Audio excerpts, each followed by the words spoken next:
হাফেজ মোহাম্মদ মুন্নাফের উপর ছাত্র বলাৎকারের অভিযোগ এবং থানায় মামলা।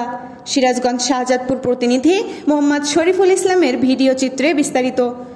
সিরাজগঞ্জ শাহজাদপুর যুগনিদহ কবরস্থান সংলগ্ন তাহফিজুল কুরআন হাফিজিয়া মাদ্রাসার শিক্ষক হাফেজ মোহাম্মদ মুন্নাফের বিরুদ্ধে অভিযোগ, তাহফিজুল কুরআন হাফিজিয়া মাদ্রাসার একাধিক শিক্ষার্থীকে বলাৎকারের ঘটনা ঘটে। এ বিষয়ে ঘটনাস্থলে গিয়ে জানা যায়, বিগত কয়েকদিন আগের ঘটনা। তাহফিজুল কুরআন হাফিজিয়া মাদ্রাসার এক শিক্ষক হাফেজ মোহাম্মদ মুন্নাফ কিছুদিন ধরে ছাত্রদের রাত্রিতে খাওয়া দাওয়া শেষে সবাই ঘুমিয়ে যাওয়ার পর মোহাম্মদ ইসরাফিল পিতা মোহাম্মদ জহুরুল ইসলামের ছেলেকে নিয়ে বলাৎকার করে। এ বিষয়টি যখন অন্য এক ছাত্র দেখে ফেলে, তখন সেই ছাত্রকে গলায় ছুরি বটি দেখিয়ে ভয় ভীতি দেখাতো, বলতো, তুমি যদি এই বিষয়ে কাউকে বলো তাহলে তোমাকে মেরে ফেলা হবে। বলাৎকারের বিষয়ে যখন ম্যানেজিং কমিটির সভাপতি সহ যুগনিদহ গ্রামের প্রধানদের নিয়ে মীমাংসার লক্ষ্যে বসার পর বিক্ষুব্ধ জনতা সঠিক বিচার না পাওয়ায় ক্ষোভ প্রকাশ করে। বিক্ষুব্ধ জনতা আমাদেরকে বলেন, মাদ্রাসার ম্যানেজিং কমিটির সভাপতি, সাধারণ সম্পাদক, ক্যাশিয়ার সহ যারা এই কমিটিতে আছে তারা সবাই হাফেজ মোহাম্মদ মুন্নাফের কাছ থেকে টাকার বিনিময়ে তাকে বের করে দিয়ে পালিয়ে যেতে সহযোগিতা করে।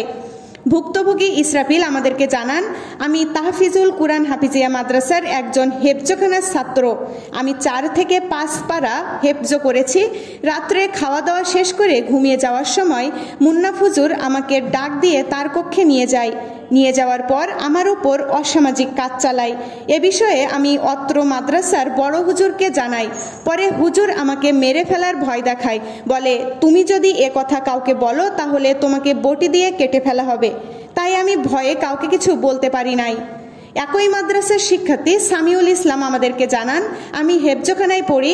আমি যখন এই বিষয়টা দেখে ফেলি যে ইসরাফিলের উপর খারাপ কাজ হচ্ছে, তখন হুজুর আমাকে দা ছুরি দিয়ে ভয় দেখায়।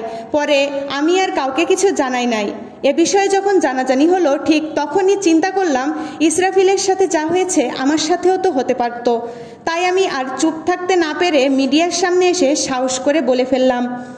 ভুক্তভোগীর বাবা আমাদেরকে জানান, আমার ছেলে হেফজখানার ছাত্র। যখন আমি জানতে পেরেছি যে আমার ছেলের সাথে অনৈতিক কাজ করে, আমি এই বিষয়টা জানার পর ম্যানেজিং কমিটির সভাপতি, সেক্রেটারি এবং ক্যাশিয়ারের কাছে জানতে চাই যে আমার ছেলের সাথে যে অনৈতিক কাজ করা হয়েছে এ বিষয়ে মাদ্রাসার হুজুরকে কি ব্যবস্থা নেবেন।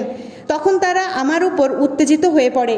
এই ঘটনা জানাজানি হলে শাহজাদপুর থানা থেকে পুলিশ এসে ঘটনাস্থল থেকে 2 জন হুজুরকে নিয়ে যায় জিজ্ঞাসাবাদ করে। কিন্তু যে হুজুর বলাৎকার করেছে হাফেজ মোহাম্মদ মুন্নাফ, তিনি এখনও পলাতক। হাফেজ মোহাম্মদ মুন্নাফের বিরুদ্ধে শাহজাদপুর থানায় একটি মামলা দায়ের করা হয়। এই বলাৎকারের বিষয়ে গ্রামবাসী, পিতামাতারা দৃষ্টান্তমূলক শাস্তির দাবি জানিয়েছে এবং উত্তেজনা বিরাজ করছে। এ বিষয়ে শাহজাদপুর থানার ওসি আসলাম আলী জানান, ভুক্তভোগীর পিতা বাদী হয়ে শাহজাদপুর থানা একটি মামলা দায়ের করেছে।